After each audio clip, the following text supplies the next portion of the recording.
you, Jay. Good morning, everyone, and how are you today?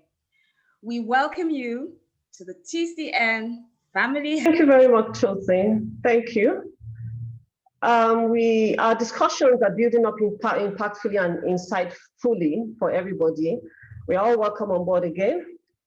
And it is my utmost pleasure to introduce you as our speaker for the next session, Mr. David Ashiru, and I will start with his profile. Mr. David is an executive with over 20 years of professional experience in varied industries spanning retail, information technology, government, management, consulting, and real estate development. As a C-suite consultant, he has experience working with clients in numerous industries, including FMCG, financial services, government, technology, oil and gas, and entertainment. He sits on the board of an oil and gas company. He has led the design, development, and delivery of multidimensional cross-functional solutions to clients, bringing together strategy, business process design, organizational design and transformation, change management, business process outsourcing, and so on. He has conducted operational organizational audits and organizational audits that align business requirements with staffing plans and processes to enhance teamwork and team performance. David also has experience in human resource planning and operations, facilitative and adaptive leadership. An alumni of the Harvard University and Lagos Business School, David is a Myers-Briggs certified practitioner, a John Maxwell trained and certified coach, a speaker and a trainer, and a certified entrepreneurship trainer and mentor. A creative thought partner, seminar developer, facilitator, and speaker. David is a passionate people developer with proven record of success in executive coaching, leadership development, personal development, and entrepreneurship development. David has been and is involved in several skill enhancement and development programs for various organizations in the areas of talent sourcing and management, leadership and management competencies development, accreditation and accreditation, etc. David has been married to Omowale David Ashiru for almost 17 years, and they have 2 sons. I hand over the session to you, sir. Thank you, Mojisola. Thank you for that introduction. Thank you to you, Tulsi. And more importantly, thank you to Pastor Kojo Yemade, on whose shoulder this is all standing, and the wonderful session he has given us this morning. And also thank you to Mrs. Amobi. That was such an instructive and enlightening session. So my assignment here is very, very simple. To basically talk a little bit about social capital, how we build it, how we use it to live an impactful life. And I'm supposed to do that in 20 minutes and have a Q&A for 10 minutes. So let's start. So when you hear social capital, what do you think about? What is it to you? I see social capital, in my personal view, as one of the most important currencies beyond even financial that we most of the times focus on. A little story. So about, let's say, 14 years ago, 15 years ago, I was in my office in VGC area of Lagos then, and I was living in VI, and I got a call from my wife. I think it was the day of BlackBerry, and she said to me that, oh, there's this ex-colleague of hers that just relocated back to Nigeria. Or do I mind if we hang out with them this evening? And in my mind, I'm like, you started again.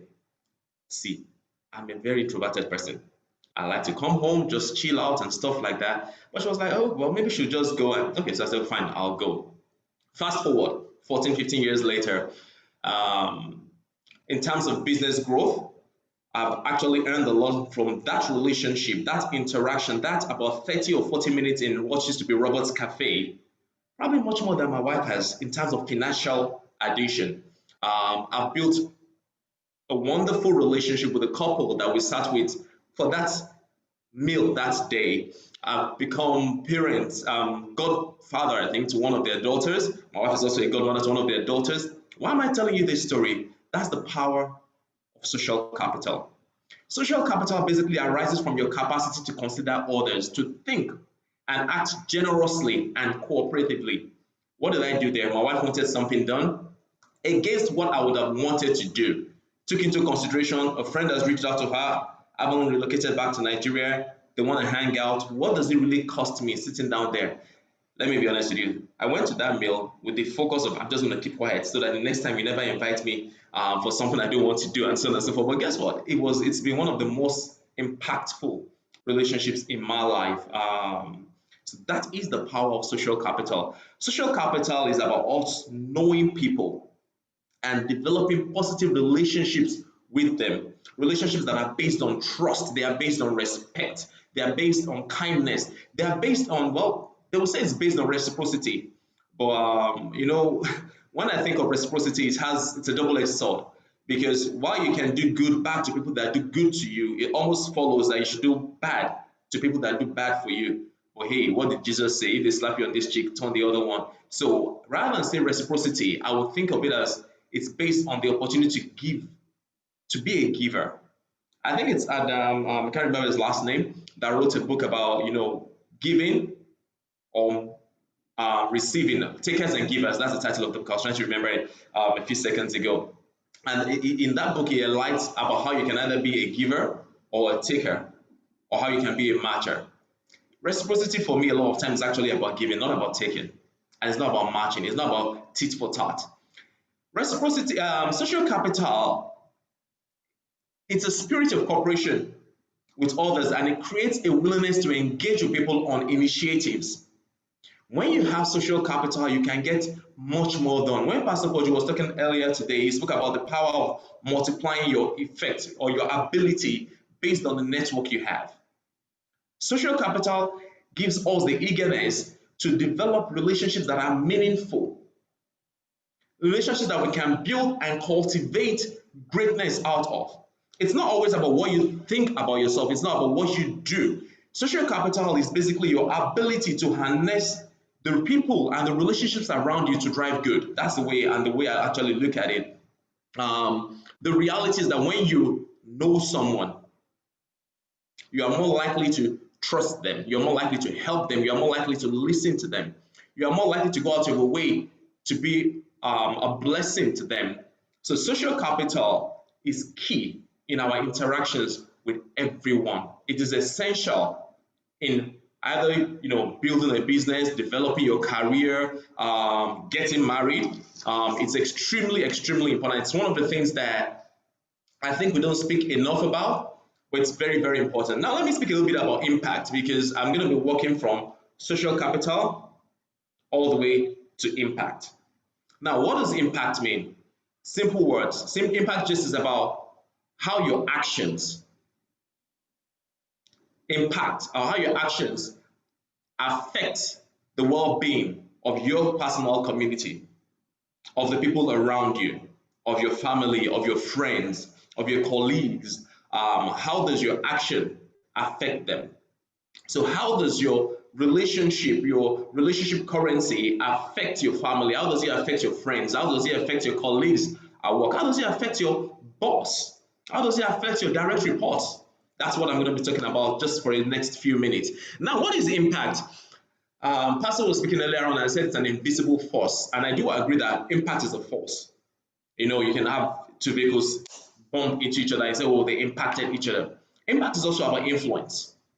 How do you influence people? What do you do that people think about and say, wow, if not for this person or this thing that this person did in my life, I won't be here today. People tell stories. Funke was talking earlier on about the various impact that she's had and various impact that our actions to date are having. So impact is about influence. Impact is also about having a strong effect on people.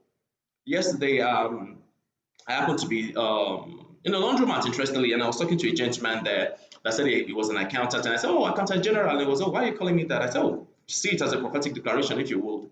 I think that's the second time I've ever seen that gentleman in my life.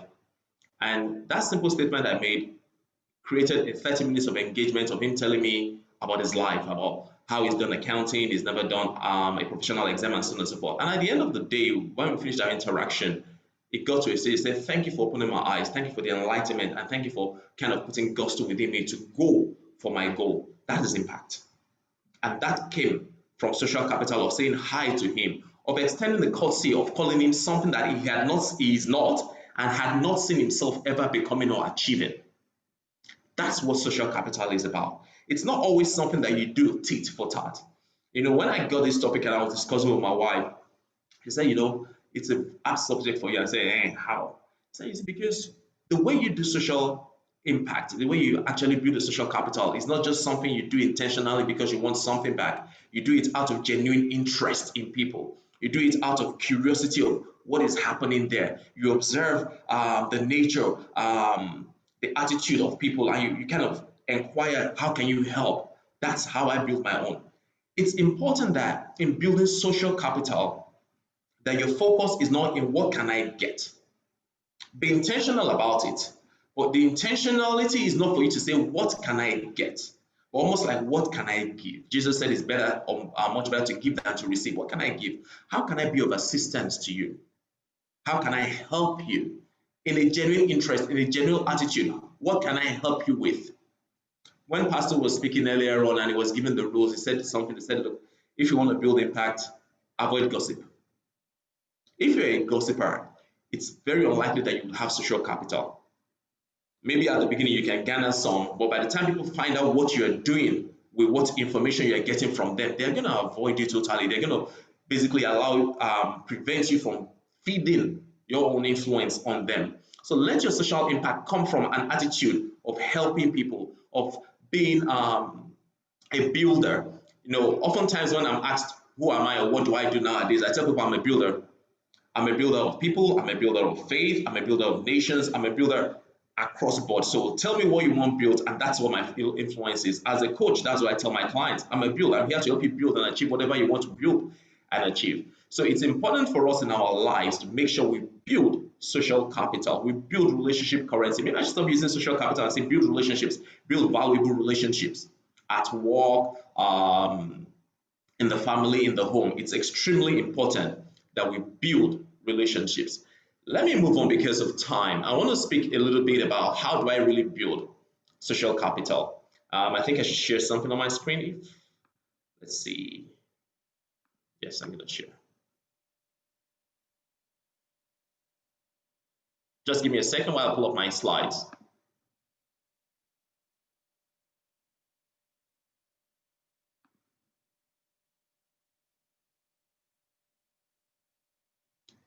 Okay, that's not coming up.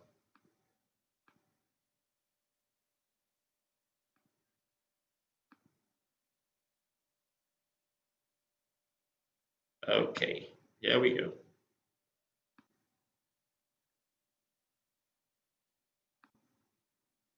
I want to talk briefly about 5 things that you can be, or how to build your social capital.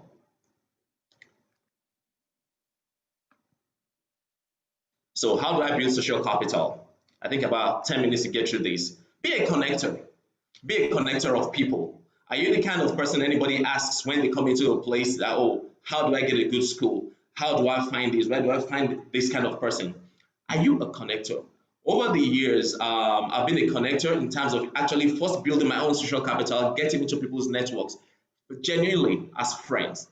And then over time, people are looking for someone. Somebody wants a trainer in this area. Somebody wants a builder in that area. Somebody is looking for a job. Even because of this week, I still had to connect a friend to an opportunity that exists for them to actually, get a role in an organization. So be a connector. In terms of everything you do, be a connector. Guess what? I've been a connector to people getting their spouses. That's part of life. You actually just open your network to people. Carefully open your network to people. Volunteer. Funke spoke a little bit about this. Are you always willing and available to serve others? Do you engage in acts of altruism? Are you an humanitarian? I.e., do the things that affect people without your network impact you? Do you see somebody on the road and feel a need to help them? Are you a good Samaritan? Are you a generous person? You need to be generous to actually build impact or to build a social capital. You need to be a generous person. Do you engage in charitable activities? Do you always demonstrate kindness?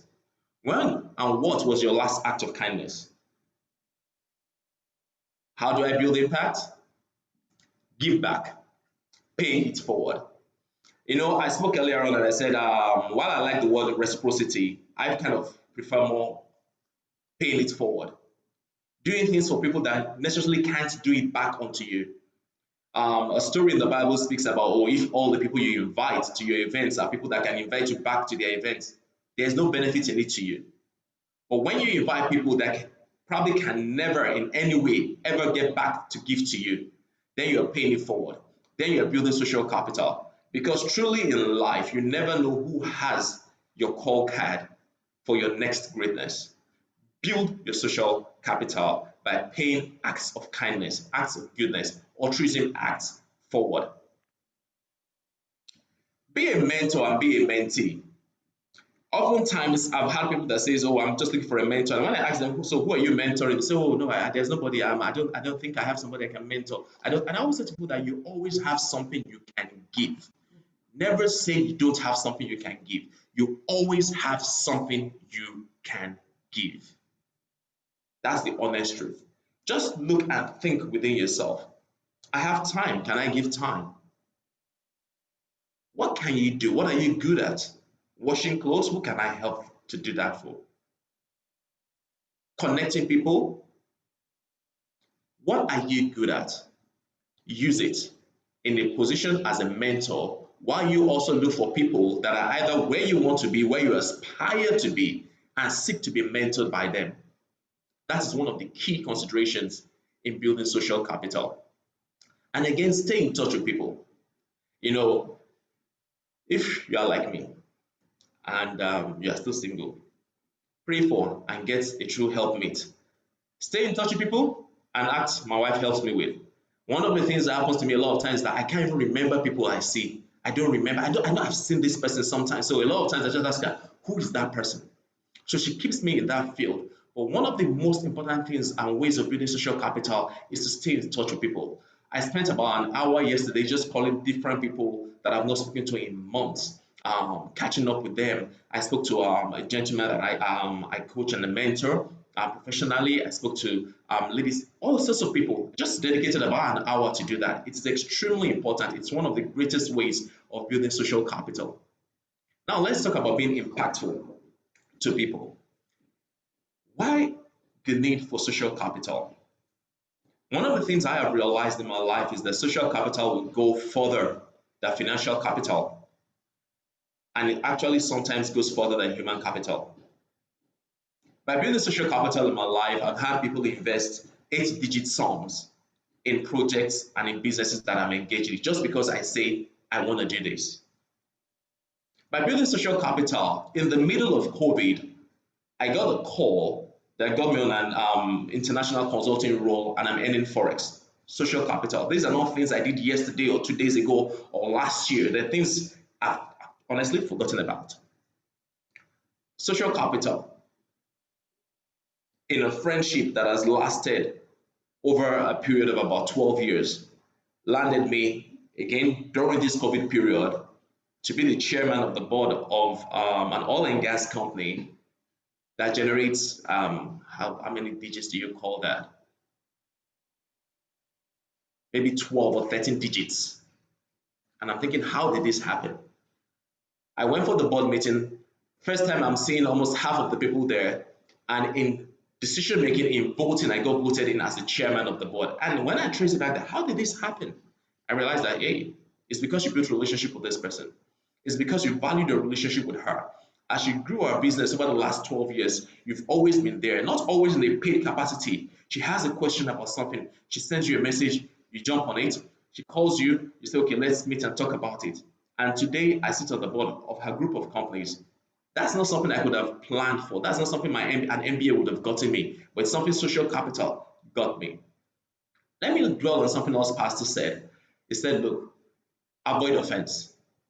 And that's very important because my friend whose company I sit as chairman of the board, was supposed to invest in an ongoing project of mine in real estate. And I was so sure she was going to do it. You know, she's a wonderful woman, a wonderful Christian and Amazon. And she came to my site and was like, you know, oh, this is good. Oh, okay, I'm going to do this. We even negotiated the rates and everything was sounding so good. And you know, one of those things that you walk away, I came home, you know, when I'm having a good time, my wife knows it. I'm very gisty, I'm very happy, you know, building social capital with her as well. And you know, I was just so happy. And then my friend says nothing, and I hear nothing back. And you know, after a while, I'm like, oh, hi, I'm just following up. And she comes back and says, oh, my financial advisors have said there's likely to be a recession coming globally, so I shouldn't invest in this. And I'm thinking, how do people do this? When a Christian says they will do something, they should always do it. I know I would have gone down that road. And my wife was just looking at me, you know, in her very, I'm not going to join you in saying anything that I'm not supposed to say kind of thing. And, you know, weeks later, I got a call from an organization saying, we are calling to approach you to make you a board member in this company. And I'm thinking, what are you talking about? That's history. But because I refused to take offense at something that was probably totally out of her hands, or something that she felt that people had more professional experience in advising on financial matters advised her on. I kept the relationship, and today, see where it has brought me. I have under 2 minutes to go, and I'm going to leave you with two thoughts because I was told to speak for 20 minutes so that we can take a Q&A for 10 minutes. Social capital, what is it about? A few days ago, I got a WhatsApp message asking me for a quote from another community group that my wife and I spoke on during this period. And I thought of what quotes to give them. And in thinking about it, I came up with two things. It says here, success is not in how far you've come, but in how many people you enable to go far. Show interest in people, invest in them, be involved with them, have a positive influence on them, and inevitably, you would always make a true impact in their lives. Apparently, this was a quote my wife had tweeted, I think 4 years or 5 years ago. I don't even know how I stumbled across it. I was thinking about this and the quote I was asked of. And I think this is what social capital building and using it to grow impact is all about. How many people on your current journey are you enabling to go far? Apart from you, yours, and your children, apart from your career, apart from your friend, how many people can look at you and say, was it not what he said? Was it not what she gave? Was it not how she spoke? I won't be here today. How many people are you really enabling to go far? Today, I give my all as it is requested of me. I say yes a lot of times, but I create a balance because there are some things that I value very importantly. Family. So time with my family is extremely important to me. My health is important. So I go jogging with my wife, I go jogging with my sons, you know. But in all of that, how many people are you enabling to go far? Do you really show genuine interest in people, or is it only when you want something from them that you remember to call them up? In the last few days, my wife, myself, my brother-in-law and his wife, we all kind of got on a call, I think almost midnight, and had a discussion about how to enable our mother to go far. You may say, no, that's your responsibility. No, some people don't do it. We just felt she's in her 70s. Let's make life easy for her. We didn't bother counting the cost to us. And that is what I do, not just for family, but for friends, for clients, whether you're paying me or not. How do you enable people to go far? How do you show genuine interest in people? What kind of investments have you made in people recently? Who have you sent a book to? Who have you sent an article to? Who have you shared something that can build their career? It's very good for us to share jokes. Yes, laughter is very good medicine for the heart. I agree and I know. What about reading something and you really think this will impact somebody else and you give it? What about that note that you can write to someone, helping them? How are you involved with people? What is your level of involvement with people? Is it only about what you do? It's extremely, extremely important. When you share stories and articles with people, make sure they are meaningful. One of the things I hate the most nowadays, no, I should use hate. One of the things I dislike the most nowadays is the concept of people just forwarding anything and everything to you. You know, I feel it's actually encroaching on my space, because if it's not of value to me, why are you sharing it with me? So be purposeful and intentional when you share something with someone. When you share something in the group you belong to, what kind of impact am I trying to make? Am I trying to build Nigeria or destroy Nigeria? Am I trying to build or make people? Am I trying to build the body of Christ, or am I trying to tear the body of Christ down? Why am I sharing what I'm sharing? Make sure that all your activities, as much as possible, has a positive influence on people. Because when it's all said and done, it's not the amount of money you have in the bank that matters when you're gone. It's not the houses that you have that matters when you're gone. My wonderful and loving mother passed last year. And trust me, it's not the money that she left behind or the inheritance that she left behind that matters to me. It's the conversations that we've had. It's the sacrifices that we've made. It's the things that we've shared when she says to me, oh, I prayed for you this morning, that what is yours will not go beyond you. That's the kind of impact she had. Not because she brought me to this world, but because she gave the right words. We shared the right things. And in saying all of this quote is not mine, it's my wife's, as I said earlier on. But interestingly, before I ever met her, I have a quote which I've always kept, and I'll share finally. And I say it: you are not a success until you make a success of others. So today, I haven't had Pastor Poju, haven't had Mrs. Amobi. Propose in your mind, I'm going to build my social capital, not just to go the long mile for myself, not just to keep myself going higher in life, not just to get everything I want, but actually to help others make a success of their life. Thank you very much. Thank you so much, sir. Thank you so very much. Thank you. You're not a success until you make a success of others. And success is not in how far you've come, but in how many people you've enabled to go far. Show interest in people, invest in them, be involved with them, have a positive influence on them, and inevitably you will always make a true impact in their lives. Thank you so much, Mr. Ashiru. It's been such a wonderful and insightful session, pinpointing how we can engage our lives in the space of social capital and how we influence the people in the sphere of our lives. Thank you so much. Because of time, we will not be able to take questions. We will probably have to send the questions across to you for those that sent in questions. I will now hand over to Mr. Oluka Akimbu, who will introduce our next speaker. Thank you. Kayode, over to you, please.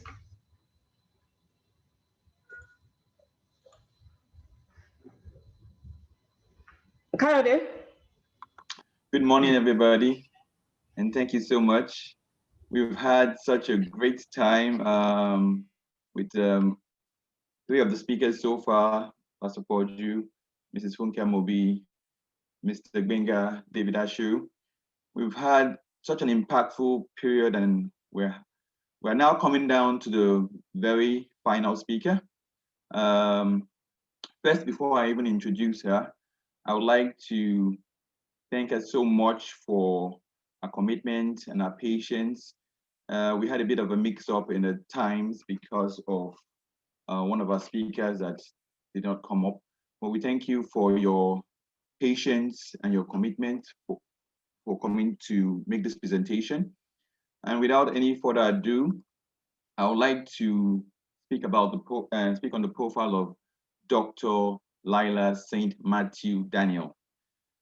Dr. Lila St. Matthew Daniel is an empowerment and transformation coach who since 2009 has focused on assisting people to maximize their potential in their personal and professional life through impartation of skills that would enhance their work performance, personal development, and in return, make them fulfilled and successful. She is a business graduate and an accomplished administrator of over 30 years. She has conducted personal coaching and executive trainings for CEOs of various medium or large corporations and the executive judiciary, both in Nigeria and other parts of West and East Africa. She is the principal consultant of Jacinta, a lifelong re-engineering outfit, a life coach, psychologist, and neuro-linguistic programming practitioner. She focuses on attitude and behavioral tools that makes change and transformation possible. Dr. Lila St. Matthew Daniel is a facilitator, speaker, and writer, deeply committed to services to humanity, especially women. She set up an initiative, Ask Generation, a gender-based organization to empower women and create awareness for zero tolerance towards domestic violence and abuse. She also works on gender programs, creating vocational and life skills empowerment for disadvantaged women and youths. She has written books on topics of issues of life and inspirational memoirs. She appears frequently on radio and television on topics that pertain to work-life balance, emotional trauma, and gender issues. She says, when a woman is empowered, spirit, soul, and body, that is when she can take a God-given role in the growth and development of the home and nation. Dr. Lila St. Matthew Daniel is the mother of 4 professional women and also has 4 grandchildren. So without further ado, I'd like to give the floor now to Dr.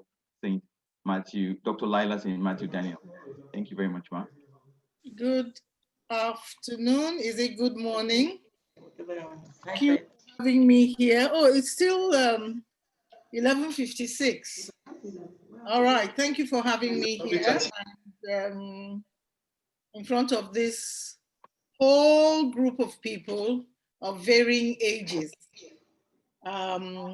You've had a very impactful morning, starting from Pastor Oyemade, and I listened to some of the things that he has said, and it kind of encapsulated everything.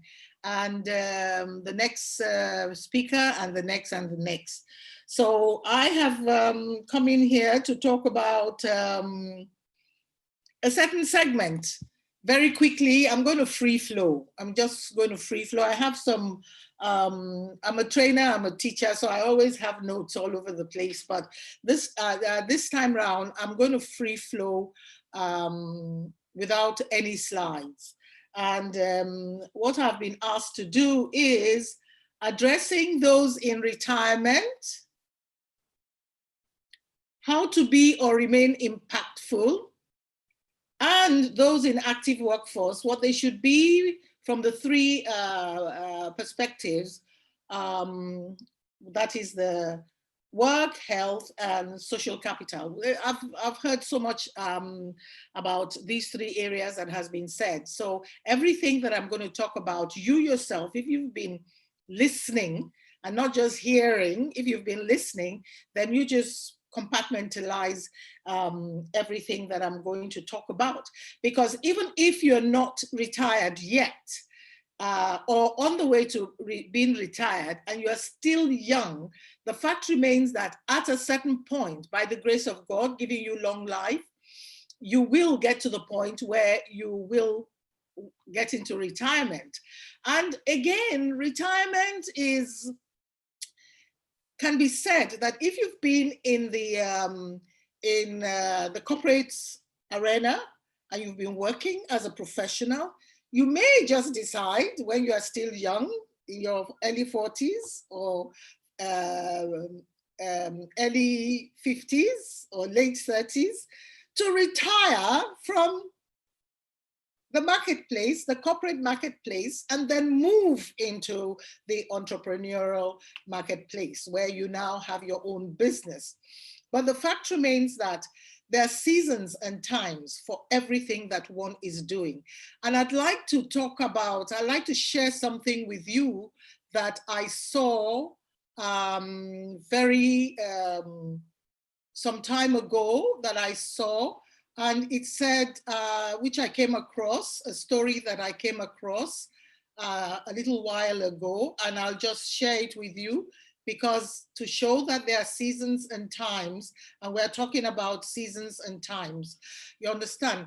There was a man who had four sons. He wanted to, his sons to learn to not judge things too quickly. Do you understand? So he sent them each on a quest in turn to go out and look at a pear tree. There was a pear tree that was a great distance away. He told them to look at the pear tree. The first son went in the winter.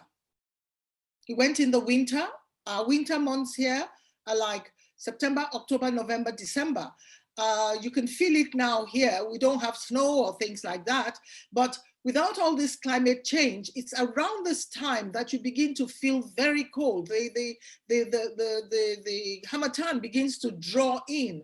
Although it's changed slightly, it's cold now. So he went out in the winter, the second in the spring when it's a rainy season in our own time, the third in summer, that is at the height of our own season here, June, July, or something like that. And the youngest son in the autumn, you understand, in the autumn. When they had all gone and come back, he called them together to describe what they had seen. The first son said that the tree was ugly. Remember, the first son went in during the winter months. He said the tree was ugly, bent, and twisted. The second son said no, because the second son went out in spring, when, you know, things were, the trees were budding, were coming alive again. And I think that is when, you know, the roots, those who have planted, they begin to see things coming out. The second said no, it was covered with green buds and full of promise. The third son disagreed totally. He said it was laden with blossoms that smelled so sweet and looked so beautiful. It was the most graceful thing he had ever seen. That's the one who was during the summer. The last son disagreed with all of them. He said it was ripe and drooping with fruit, full of life and fulfillment. Do you understand? So depending on where they were at each point, when they observed this pear tree, they had different perspectives, different perceptions. We all have different seasons in life. We all have different seasons in life. The man then explained to his sons that they were all right, which is true, because they had each seen but one season in the tree's life. He told them that you cannot judge a tree or a person by only one season, and that the essence of who they are and the pleasure, joy, and love that come from that life can only be measured at the end when all the seasons are up. So if you give up when it's winter, you will miss the promise of your spring, the beauty of your summer, fulfillment of your autumn. So at what point are you at right now? That is what I want to ask you. If you are at the point of retirement, what has your seasons been? Because where you are right now is a function of where you have been, what you have done during the seasons of your life. If you are right at the beginning, then take note, your seasons will begin to come. And whatever you plant during the season of planting, before the summer, before the autumn, before the winter of our time, or wherever you are, will determine what it is that you are doing. Do you understand?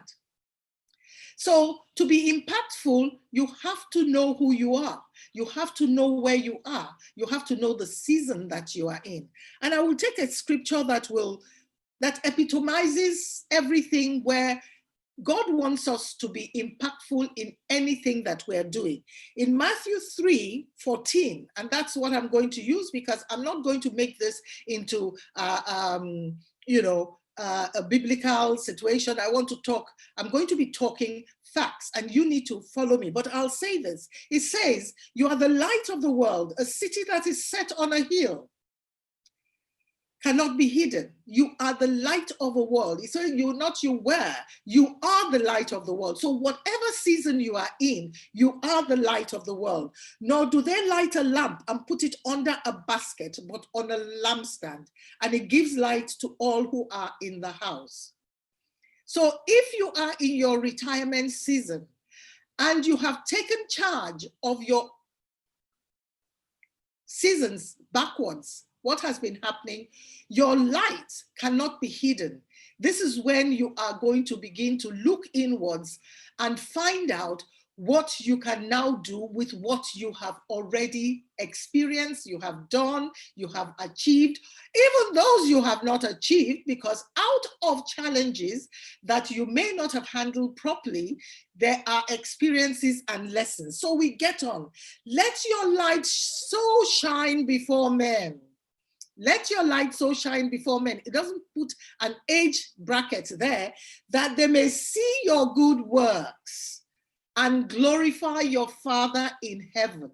I would like you to go to that scripture and actually internalize it for every point that you are in right now, for every given point that you are in.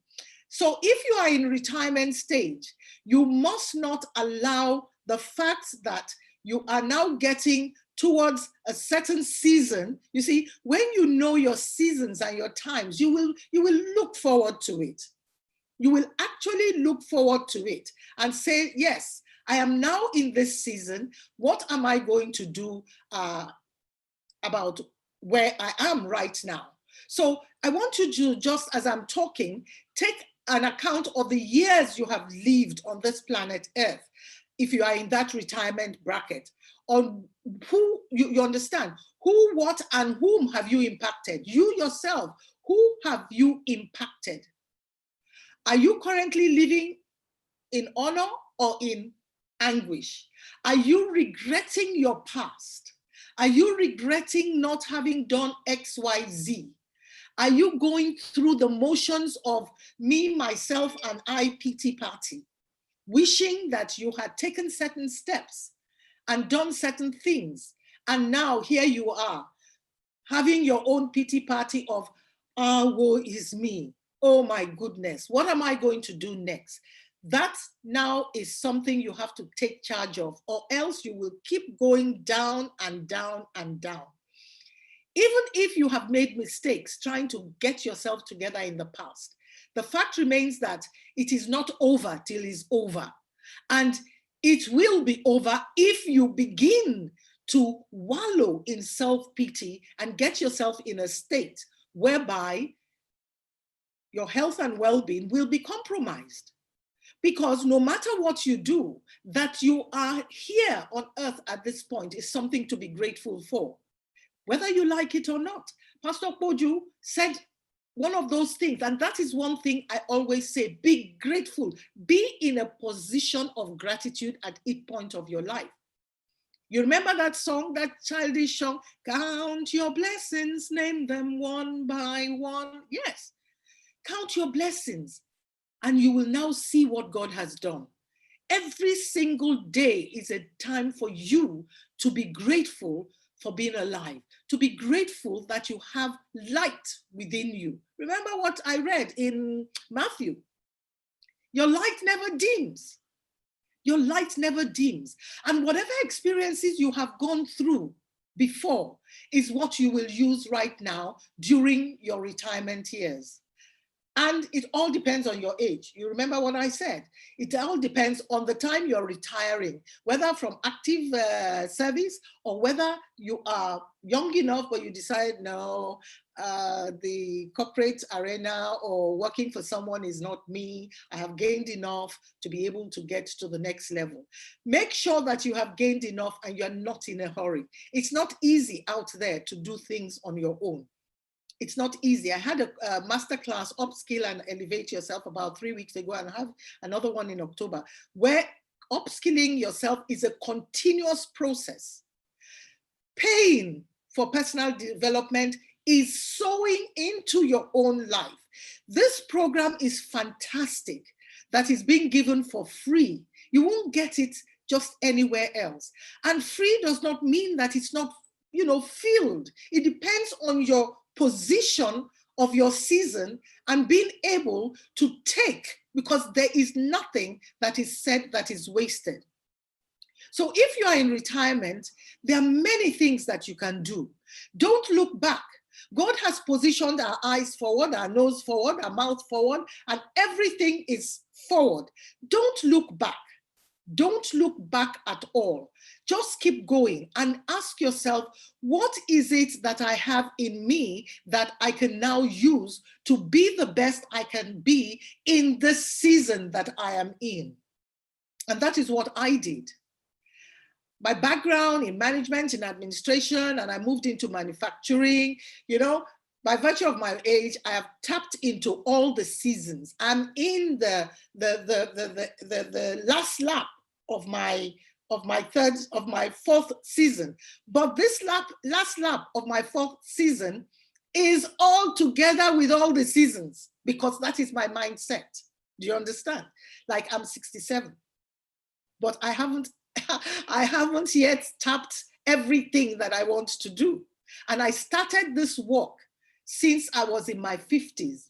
I knew that I was cut out to do more than I was involved with. And the experiences that I had gone through, I now saw that they were to get me prepared to give, because I'm a giver of knowledge. I'm a giver of life skills. I want people to be the best that they can be. I am mandated. That is my own purpose. I found my own purpose in my third season. Can you imagine that? Going on to my fourth season, I found my own purpose. When I was in my first season and second season, I had so many ups and downs, the good, the bad, and the ugly, that sometimes I will ask God, how can you put me through this? I'm not like that. How come other people are doing this, are doing that? I did not realize that I was being put through a training path. I even went into a point of wilderness at a certain point when God wanted to take me out and position me in ministry. Most people do not know that I'm an ordained pastor. I don't need to say that, because my ministry now is you and me being the best that I can be, so that you can look at me and be encouraged that if this woman can get to this point, I can, by my works and not my words.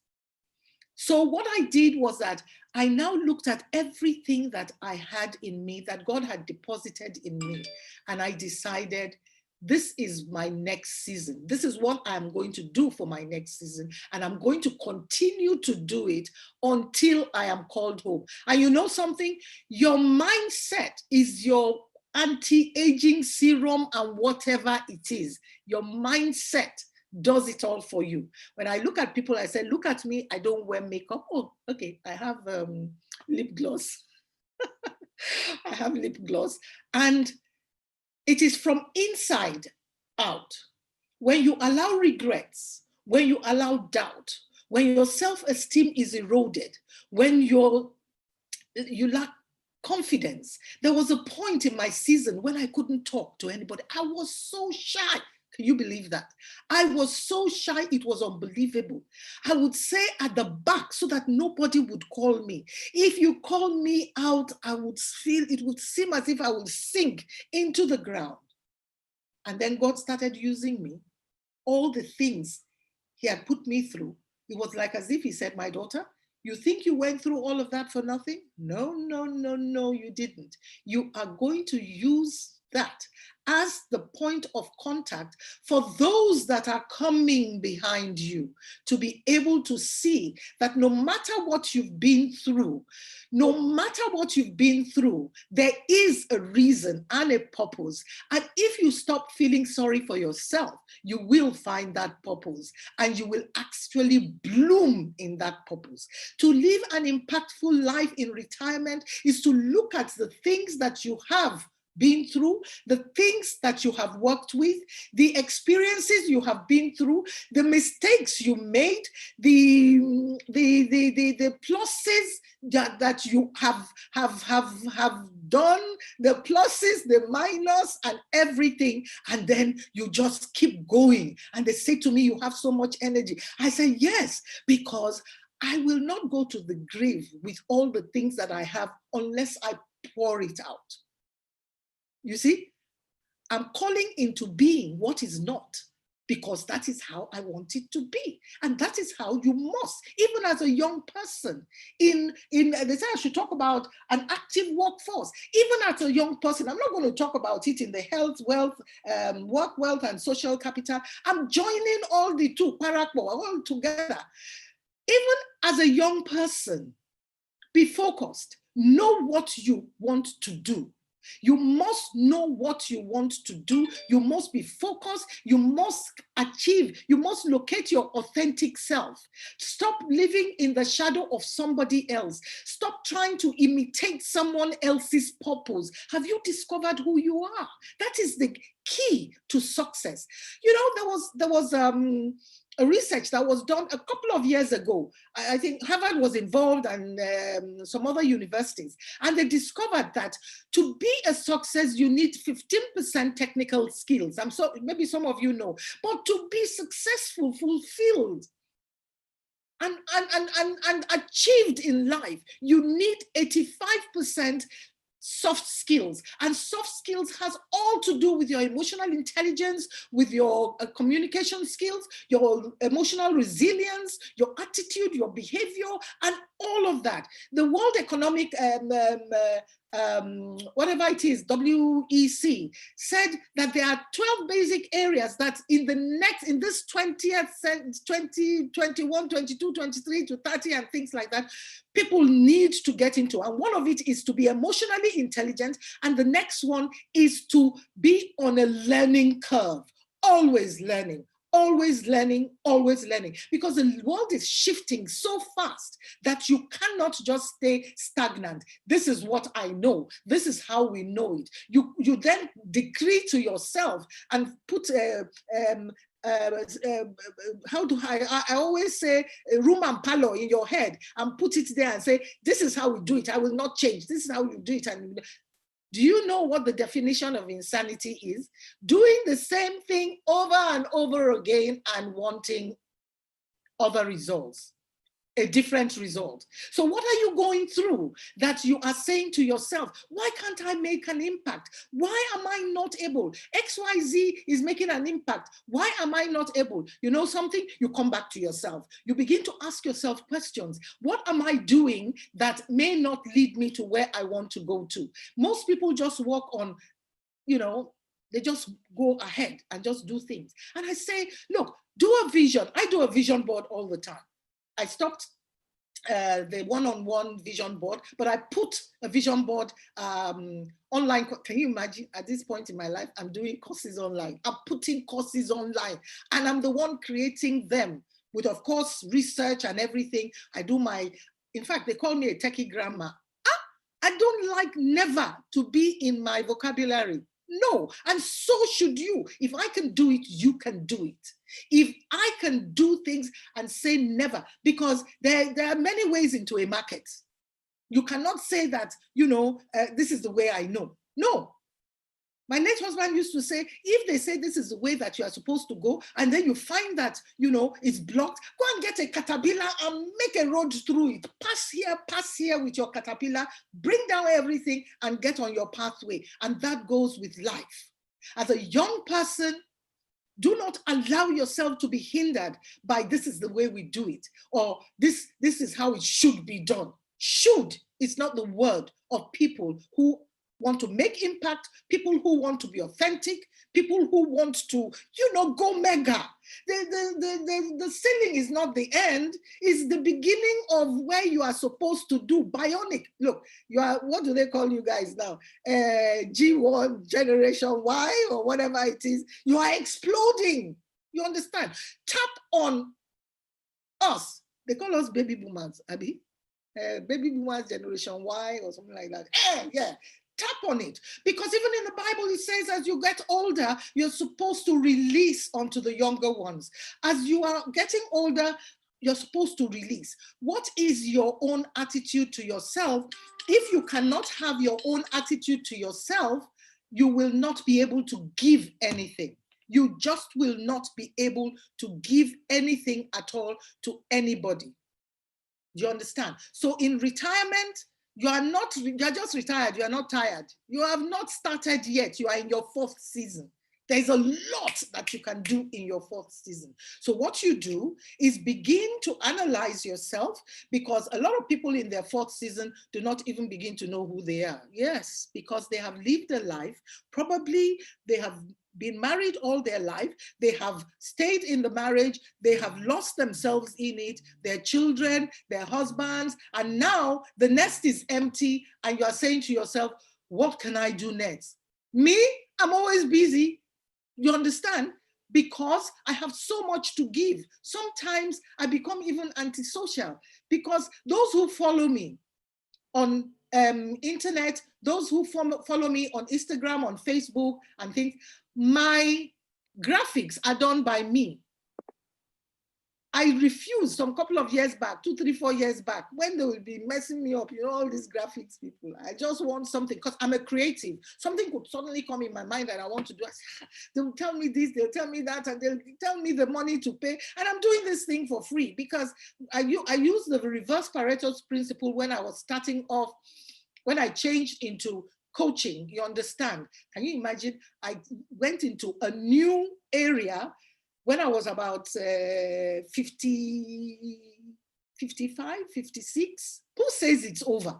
You can learn new things. You can go after new things. Who says your age is a stumbling block for you?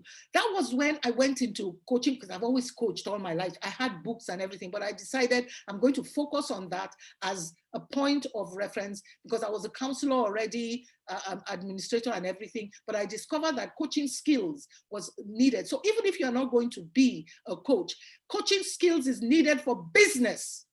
That's what I said in my Upskill and Elevate masterclass. Coaching skills is good for business. Do you understand? You will be able, if you're a trainer, coaching skills is very good for that. And I went into it and I was dogged. I was determined.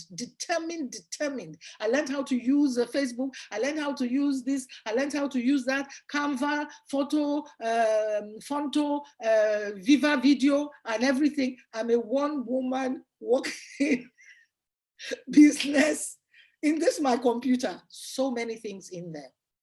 So I'm telling you, be encouraged. Don't give up.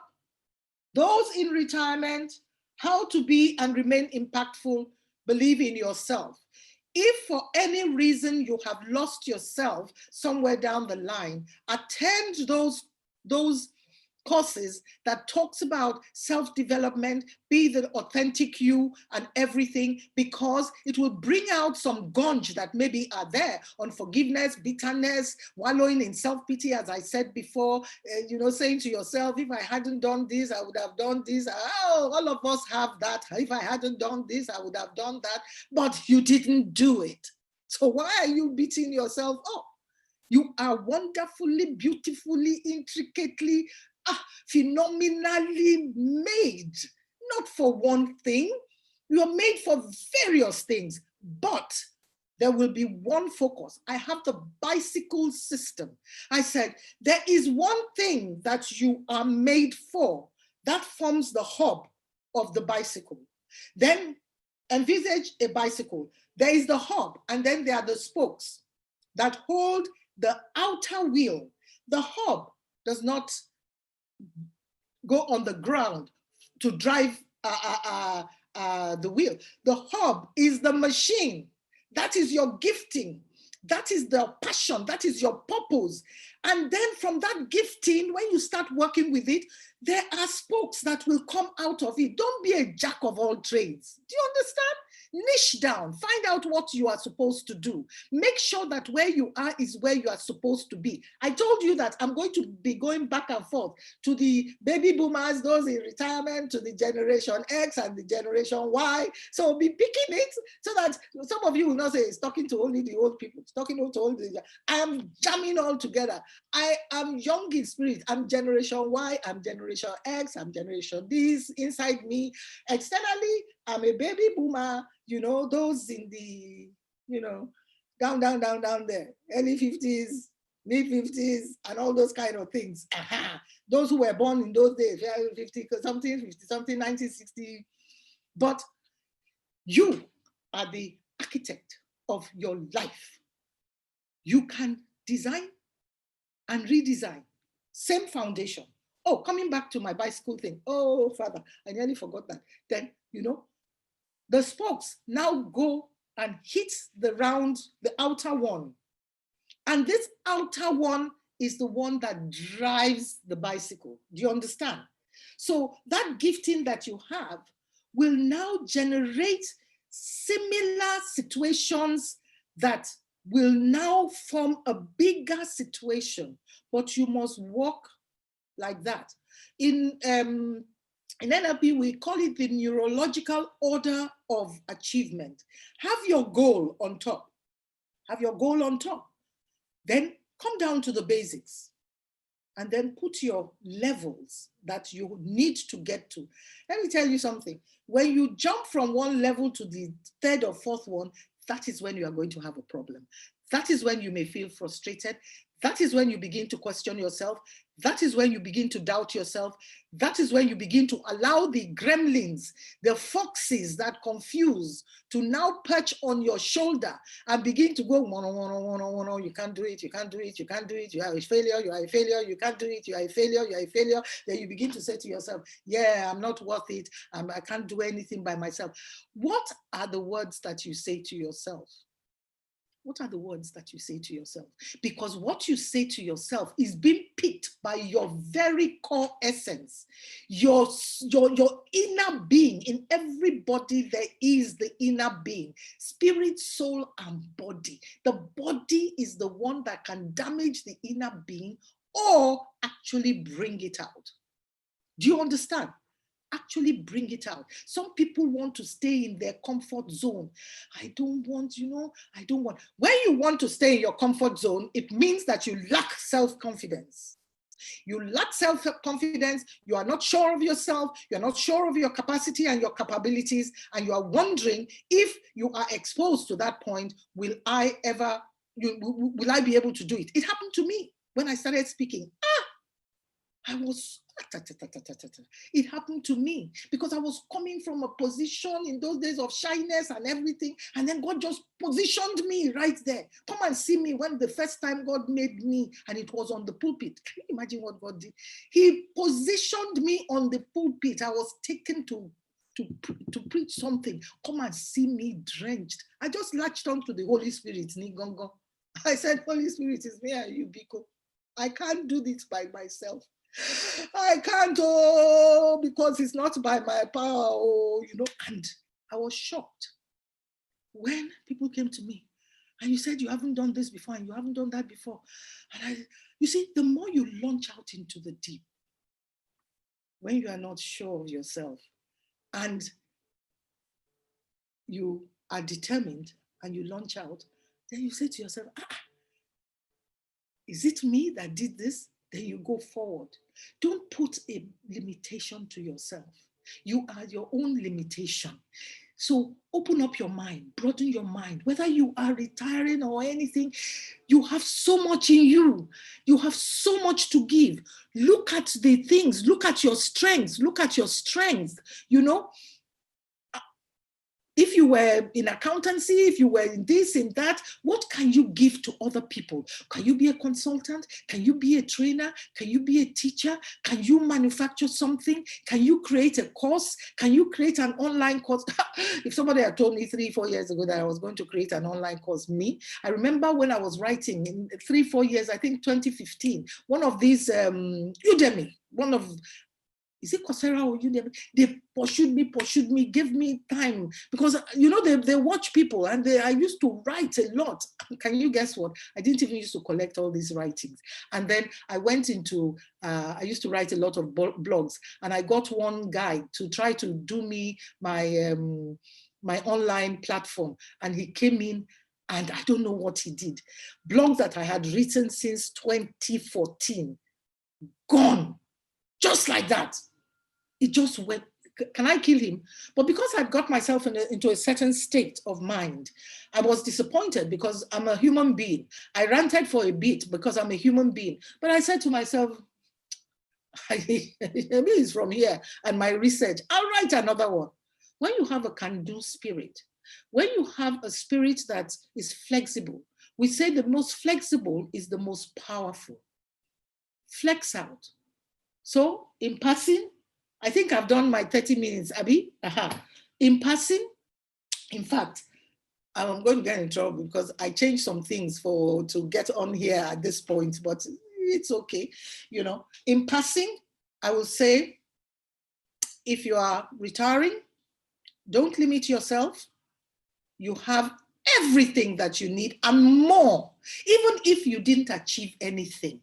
Do you understand? According to you, if you didn't achieve anything, get a coach. Get a coach that will bring out all those pluses that are hidden in you. I was having a coaching session with someone, my first coaching session. I don't do one-on-one really, I have packages. Although I will first of all talk to you for free. I must know what it is that you're doing. And she said, I feel like a failure. I wanted to do XYZ. When I got married, my husband promised me XYZ and he didn't. And what I'm doing is not really, here I am at the age of 42. I feel like a failure. I feel this. I allowed her to talk, because it's very important. And I said, do you love your children? She had 3 kids. Do you love your children? She said, yes. And everything. I said to her, is it everybody who can have children? Then she kept quiet. I said, no, answer me, we're talking. Is it everybody that can have children? She said, no. I said, do you know some people who are spending thousands and thousands of dollars to get children? She said, yes. I said, do you know that is an achievement? You can actually build something from your experience of nurturing 3 children, going through this, going through that. By the time I finished with her, her spirit had gone up. So I will leave you with those words that it's not over till it's over. And it's not over till you get to more than the 70 years times 10. You go on, in good health. And if you are now in the workforce, make sure you empower yourself. Make sure you are emotionally resilient. Make sure your mental health and your physical health, you look after it. Pastor Poju went through all of that, so I'm not going to go through that. You must have your health going. You must eat right. You must not keep burning the candle. It's in the Bible. You must be focused. You must have your goals. You must be realistic. You must, above all, walk in gratitude. Have a gratitude journal. Have a gratitude journal so that when you are down, you look at the journal, because you must be down. That's why I say have a vision board. It says Habakkuk 2:2. He said, put it down in writing. At the set time, it will speak. And I tell you, when I do my vision boards, it speaks by the grace of God. Thank you very much for having me. I hope I have been able to deliver as expected. Thank you so much, Ma, for this very, very powerful and impactful session. In fact, I just love your energy, Ma. You're so vibrant, even at your later season. And I just want to say that personally, I lead the Senior Citizens Community Group of the Covenant Nation. So I'm sure you're aware of our community group system. We just finished our second semester, and in fact, I wish that I'd stumbled across and heard you speak before we finished the second semester. I'm sure I would have loved to invite you. So I'm using this opportunity to tell you that for the next semester, we would like to invite you to one of our meetings so that you can share from your wealth of knowledge and impact the people in the group. We have citizens ranging from 55 to as much as 82. Fantastic. So yes, we would really like to learn from you. It will be a pleasure. It will be an honor. Okay, since you are the last speaker, so I think we have time. I want to just say a few things from pick a few nuggets from what you have shared with us over the last 30 minutes. You spoke about Matthew 5:14 when you said, "You are the light of the world. No matter the season you are, your light cannot be hidden." So you have to begin to look inward to see what is coming from your life experiences, which you can use to impact others. Yes. You said you can find your purpose anytime in life, even in your later seasons. Yes. And then you said, no matter what you have been through, there is a reason and a purpose for your life. Mm-hmm. And then you said, what are the words you say to yourself? You know, those are things that would nudge you up. And then you said your mindset is an anti-aging serum. Yes. You said the most flexible is the most powerful. Those are very impactful. You said comfort others in ways you have been comforted. You said don't build a room and parlor in your head. Sit down there and refuse to change. So those are some of the things and nuggets we learned from you during your session. So I have one or two questions here. Okay. You have the time, we'll be able to take them. Okay. The first question says, what steps can you take to overcome failure? And how do you maintain a positive mindset when everything fails? The steps that you can take to overcome failure is to know who you are. What are the things that you want to do? And why do you think you have failed? What has caused that failure? You see, when you can ask yourself questions, don't look at the negative.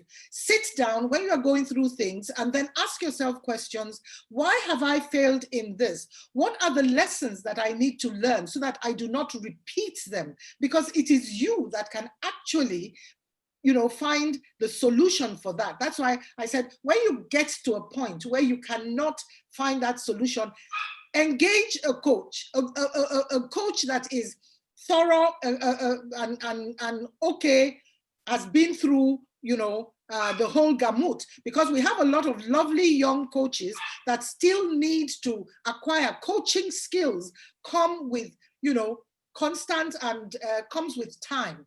Engage that coach or a professional who is already in the business arena, who decided that, oh, I need more coaching skills. Now that is a seasoned coach in business technology, because I try to tell coaches that you are not a jack of all trades. You must know your limitations. You must know what to do. So to overcome failure, you have to know who you are first, the authentic you. You have to know who you are first. And then you have to know what you need to do. If you have failed in certain areas, could it be that that's not where you are supposed to go and there's something else you are supposed to do? Don't wallow in self-pity. Sit down with your notebook and then begin to find out the whys, the whats, and the wherefores, and then what you should do next. To have a positive mindset depends on you too as well. You must be able to think positively. What are the things that have created negativity in you? Some of them come from the childhood foundation. A lot of people, their attitude and behavior is a manifestation of what they've been through during childhood. And whatever you take in between the age of 0 to 7, 7.5, is what will actually determine the behavioral pattern of everybody that is around. Do you understand me? The behavioral pattern from everybody that is around. And so whatever happens, the five senses are that's why you must be careful what you do around children. Be careful what you say and do. So a lot of people with negative mindsets is a manifestation of their childhood. What did they go through? What are they playing out? What music are they dancing to? What kind of, scenario did they see that they are actually working towards? So you have to know all that for you to be able to change from being a negative person to a positive person.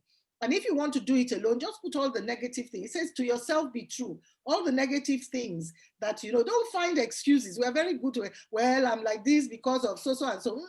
Identify the negative on the left, put a line through. On the right, put the positive of that negative. No long story. And then determine to work your way through the positive. Thank you very much, Ma, for that response.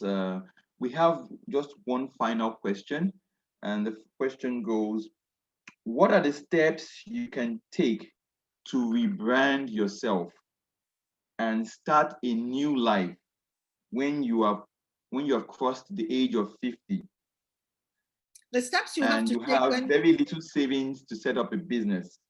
Let me take it again. What are the steps you can take to rebrand yourself and start a new life when you are over 50 and you have very little savings to start or set up a new business? Okay, it depends on your mindset again. There's nothing, it says that don't discountenance small beginnings, small beginnings. In our culture here, it started when the oil boom that boomed us out of all the good things we used to have before, was to start step by step. Then suddenly everybody wants to start and get to 1,000% profit margin. So what some people have gotten themselves into is to limit themselves because of money. They will not make plans because they say, I wish I could do this, but I have no money. Already they have decreed no money to themselves. They have decreed limitations to themselves. They have self-sabotaged themselves. So what you should do is, what do you really want to do? Like I said, in that upskill and branding thing, that was what I did. What you should do, very quickly, I'll give you a quick, put 20 things that you are good at. Don't say it's too much. As I said to you, count your blessings, name them one by one. Sit down and look at 20 things that you can do, that you are good at. Then, in the order of importance, rearrange them to be 1, 2, 3. 1 being the most important, 2, 3, 4, 5, 6, 7, 8, 9, 10. Then take the first 5, put them to one side, rearrange them again in the order of importance. That first one that will come will be your priority, if you've done it well, will be your priority. Then when you now get that priority, you begin to set your goals. What do you want to do with it? What kind of income do you want to generate? Where do you want to go? What's your target? What is it that you want? Because Jack of all trades is a brand of none. When people know you as something, then it's going to be slow at first, but then you begin to brand yourself up, and then you can know. You see, you brand with the hub. I told you with the hub, and then you will find that there are little things that will come to drive the whole thing. So when you now set your goals, you now say, okay, I want to have a shop that caters for XYZ, but it's going to cost this. But at this point in time, you break it down. Now you chunk down. You begin from the beginning and say, what can I do on step 1 from where I am to step 2, to step 3, to step 4? That is how to begin to brand yourself. So whatever funds you have in step 1 is what you will use, knowing fully well that you've put a 2 or 3 year mark to get to that topmost bit. And then you begin to go up gradually.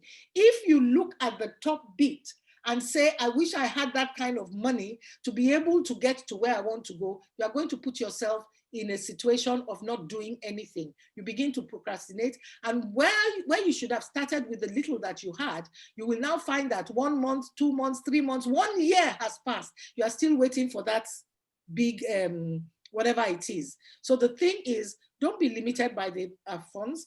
Identify what you want to do, identify the niche that you want, identify the target markets that you want to go to, the environment that you want to operate in, and then begin to chunk down. What can you do with what you have? Thank you so very much, Ma. In fact, from all your responses, I just continue to pick nuggets and nuggets from what you said.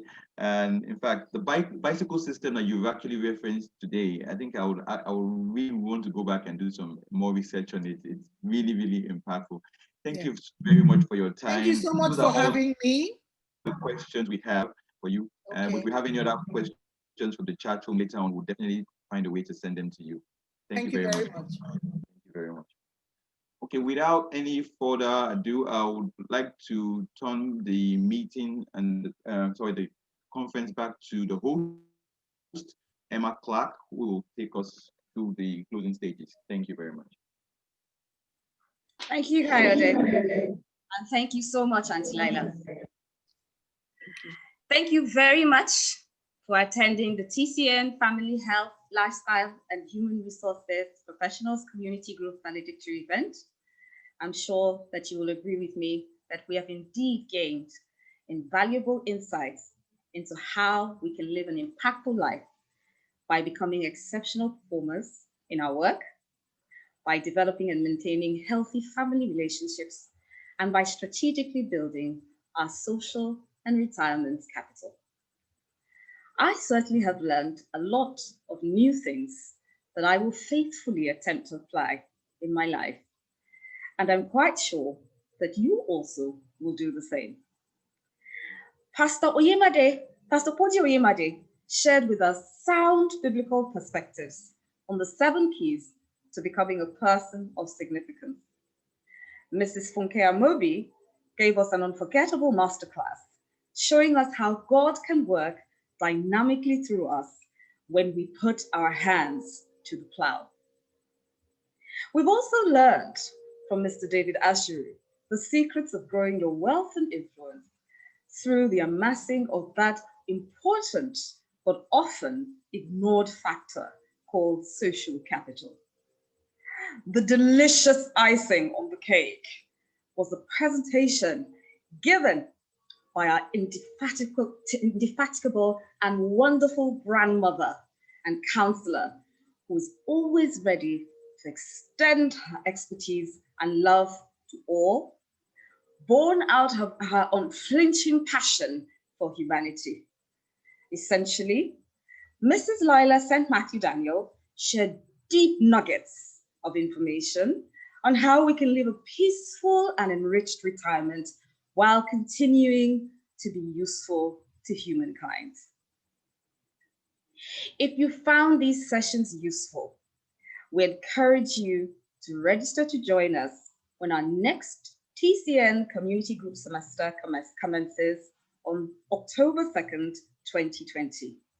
And we also invite you to join us as we return to worshiping at our physical premises at Igomu, Lekki, and Yaba tomorrow.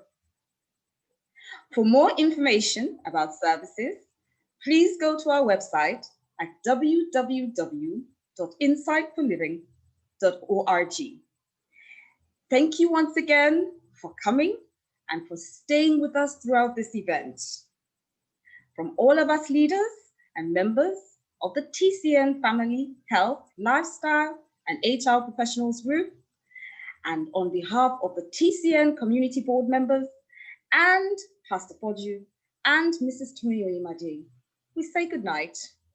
God bless you, and may you live a truly impactful and fulfilling life.